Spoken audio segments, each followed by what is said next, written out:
Hi guys, and welcome to my channel. So today I'm showing you some value adds that you can have in your Airbnb or hotel. So let's start right away with the sanitary bag, which goes for 18 Kenya shillings. Then we have the dental kit, which goes for 60 Kenya shillings. We have the vanity kit, which goes for 50 Kenya shillings.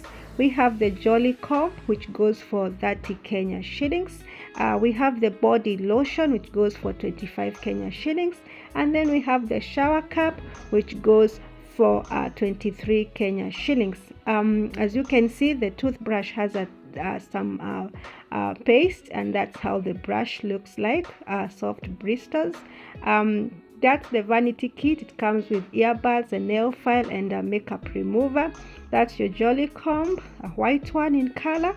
Then we also have the shaver, which comes with the shaver cream and the shaver.